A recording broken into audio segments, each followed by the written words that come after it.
Now we turn our attention to the founders. Yesterday we finished with the questions to the writings themselves. Now, 7 questions to the founders. Number 1, what is the highest claim you make for yourself? In Hinduism, there is no one founder. I just put a name there. He's one of the authors, Viswamitra. There are many other authors. The highest claim they made for themselves is that of a sage. A sage is a person in the community who is very high up there, revered, known to be of very high level of knowledge, who is good at counseling, holds himself well in society, and known to be of very deep piety. That is a sage. Buddhism, Gautama Buddha claimed to be the super enlightened one. After 6 years of searching, from the age of 29 to 35, one night at Bodh Gaya, he claimed to have been super enlightened, going through 4 stages. And then when he came out of the 4 stages, he said he knew what ultimate truth was because he was enlightened. Islam, Muhammad claimed to be the seal of the prophets. The tradition of Islam is that their God, Allah, sent down 124,000 prophets, beginning with Adam, on down the line. But the seal, meaning the final one who would put the stamp of final truth on the revelation, was Muhammad. He was the seal of the prophets. Judaism, Moses was a prophet and a lawgiver.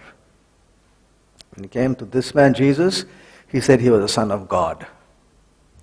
Right here we must stop and ask ourselves, what kind of attitude are we bringing to the search? Remember we said that all of us had 3 attitudes: that of a skeptic, that of a believer, that of an inquirer.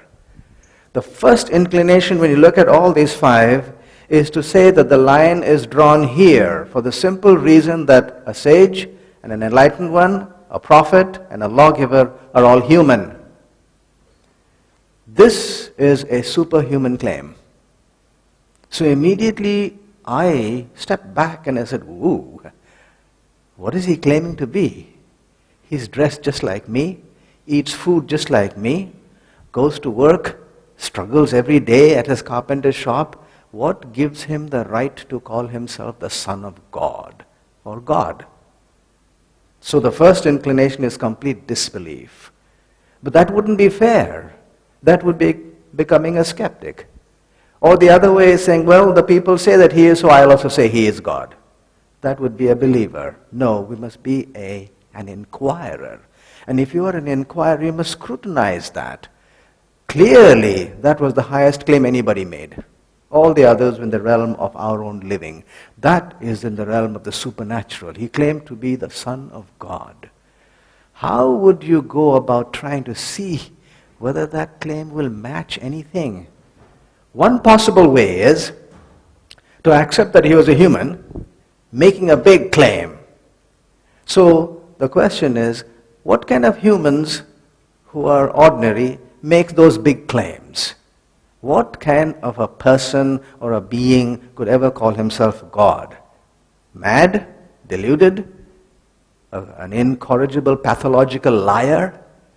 A megalomaniac, egomaniac? Or truly God? Did he fit into any of those? How about mad, deluded? What did some great thinkers say about him? And usually we talk about philosophers and those who have, waxed eloquent about what they think. But I am going to point out to a quotation by a world emperor. His name is Napoleon Bonaparte. At the end of his days, the people asked him to just consider a peasant whose name was Jesus. And he said, why should I consider a peasant gone thousands of years ago? They said, no, just consider him. Just think about him. And in his days of exile, he did consider and went through his life and his claims, and this is what he said.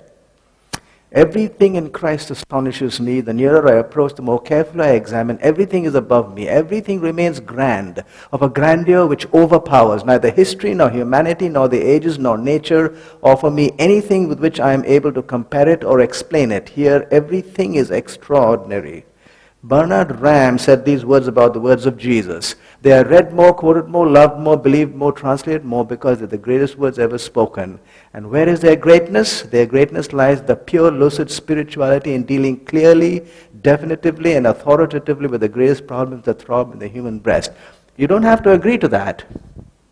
All we'll have to say that all scholars, serious scholars, who have looked into the teachings and the words of Jesus, not a single one of them has ever called him deluded or mad. Was he a liar, an impostor? Not likely. Because of what happened at the Sanhedrin trial. The Sanhedrin were the religious leaders of the day in the Jewish nation. They were also the judges. And it was judgment time when they had called Jesus to be a defendant. And they asked him this very specific question that we are asking today. I was asking now in my age. Tell me, are you the Son of God? You made a big claim. Now tell me if you are the Son of God. Really, truly. Jesus was a thoroughbred Jew. He knew that this Sanhedrin had the power to pass judgment on him because they were judges. He knew if he ever said he was the Son of God, he would go straight to his death. Now, anybody in their right mind, clearly thinking, they would bring truthful evidence to escape the death sentence. A defendant. Defendants throughout history are also known to pull some amount of falsehood into the picture to escape the death sentence. Nobody in his right mind has ever been known to cling to falsehood to bring on the death sentence. Imagine going home to your spouse and your children and telling them, you and I know I didn't murder the guy. They're accusing me of that murder. But I didn't do it, but you know what? I'll just go and tell the judge I did it. And after I will cling to that and I will say I just did it until they take me to the gallows and hang me. How does that sound? It does not sound reasonable at all. Nobody in his right mind will cling to a lie to bring on the death sentence. Jesus at that point answered in affirmation. He said, I am, knowing fully well that he would go to his death. Therefore, an inquirer like me, looking at that, will say, that cannot be a lie. He fully believed he was the Son of God. And when you say something that you fully believe, you are not called a liar. Megalomaniac? Yes, the Caesars of Rome and the pharaohs of Egypt called themselves God because they wanted people to worship them, not just treat them like the leaders of the nation. Worship as God. And if you don't, we might even punish you and even put you to death. That's how they were. And you come down and wipe their shoes and stay down there. That's an egomaniac. Was he? Well, in the East where I come from, we do still have this, the way of greeting people who have walked a long distance from the previous village to this where you are. And as soon as they land at your home, the first thing you do is pour out a bucket or a bowl of water and wash their feet. It has so many meanings and it's very refreshing. I've had it done, so that I know. But the person who does it is the lowest in the social ladder. It is the servants who do that. One day this man went with his disciples to a certain person's house, and alas, there was no servant to wash the feet. And the disciples, knowing that that's the custom, knowing that it's the lowest person who washes feet, looked at each other and said, who's going to wash our feet?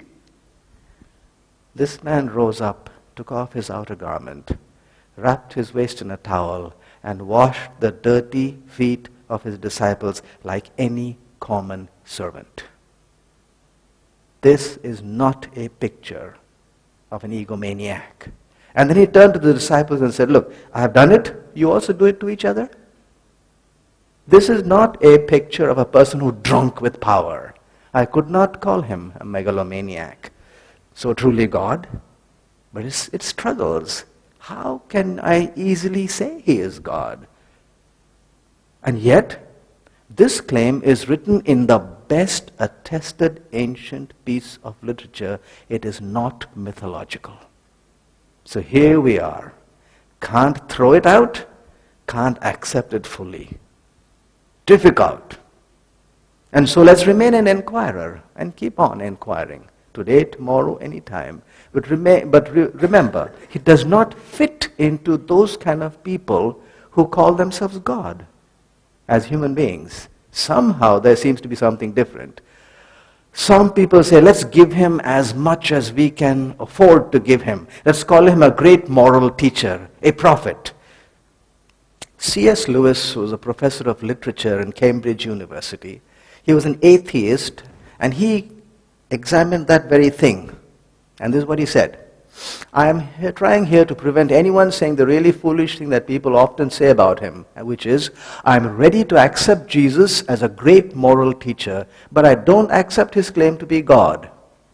That is the one thing we must not say. A man who was merely a man and said the sort of things Jesus said would not be a great moral teacher. He would either be a lunatic on a level with the man who says he's a poached egg, or else he would be the devil of hell.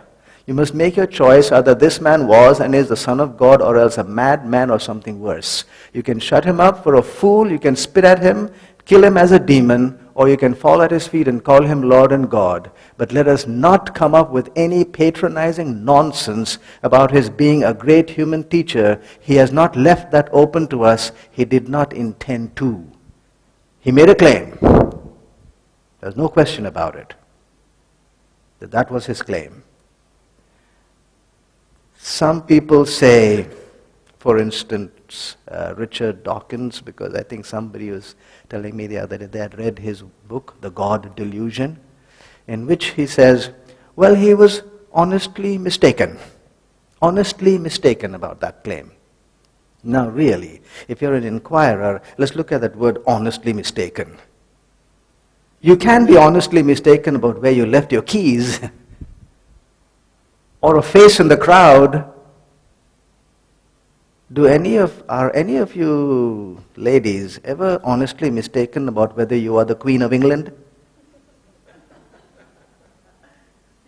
Or have any of you guys, you're honestly mistaken about where your next meal will be, whether it's on Mars or Venus?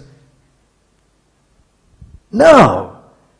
You can be mistaken about a face in the crowd. You cannot be honestly mistaken about being God. That's a ridiculous proposition. It's such an intellect, clear as the sky, bracing as the mountain air, sharp and penetrating as a sword, thoroughly healthy and vigorous, always ready, always self-possessed, liable to a radical and most serious delusion concerning his own character and mission, preposterous imagination. So we can't accuse him of not knowing what he was talking about when he said he was the Son of God. He used two phrases, Son of Man, Son of God. Both are supernatural titles.